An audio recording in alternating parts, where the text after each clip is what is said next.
بسم الله الرحمن الرحيم ذلك ومن يعظم شعائر الله فإنها من تقوى القلوب. Jannatul Baqi was destroyed in 1925. But this was not the first time that the Wahhabis had done this. In April 1802, they went all the way to Karbala to demolish the shrines of Hussein ibn Ali. Why did they do this? This is the Salafi mentality. Salafi means we are following the original tradition of the first generation of Islam. From Rasulullah sallallahu alayhi wa sallam all the way to the Khulafa. Abu Bakr, Umar, Uthman, Amir al-Mu'minin, of course, is there. Even Muawiyah. They had no prohibition about visiting the graves, especially the graves of the Shuhada, especially in Uhud. And not only that, even when we talk about building shrines, interestingly, it was Muawiyah during his time who extended the boundaries of Jannatul Baqi to include the grave of Osman within it. Not only that, he actually built a small shrine on the grave of Uthman. So I don't know what Salaf they are talking about. As you look at your own ancestors everywhere, ziyarat was there, building shrines was there. The problem is that they have this very narrow perspective where they are not able to distinguish between ibadat and ta'zeem. Ibadat means worshipping. Ta'zeem means showing respect. And these are two completely different things.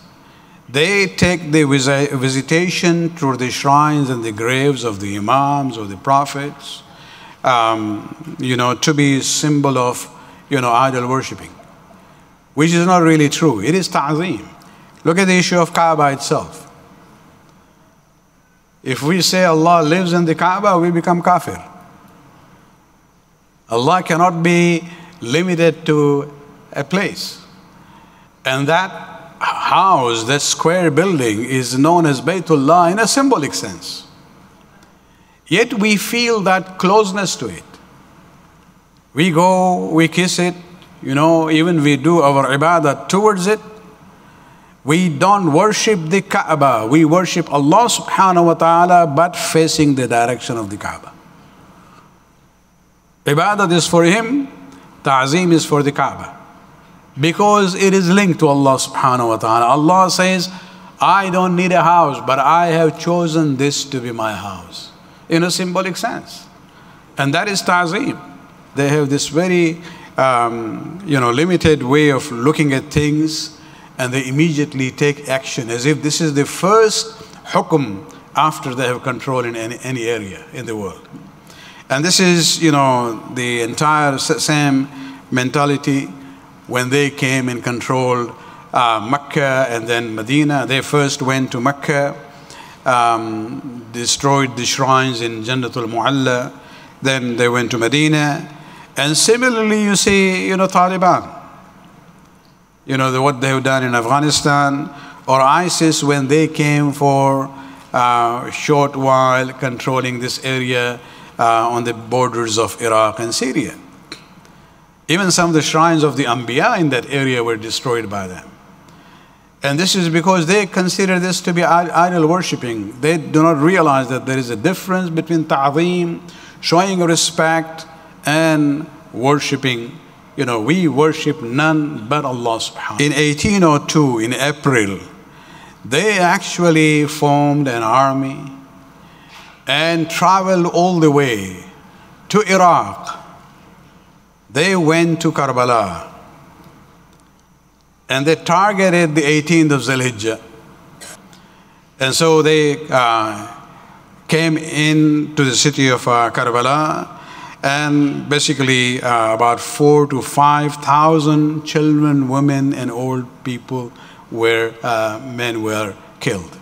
They actually destroyed the shrines, even the Zari, and their plan was to go to Najaf. But by that time, the news had already reached Najaf that what has happened in Karbala, so they had fortified the city. And so they were not able to come and, attack the city of Najaf.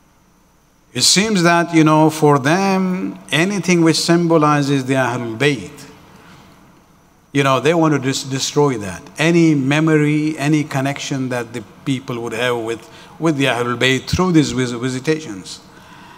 And that's why these, places become the target of those who have this bughz and hatred towards the Ahlul Bayt.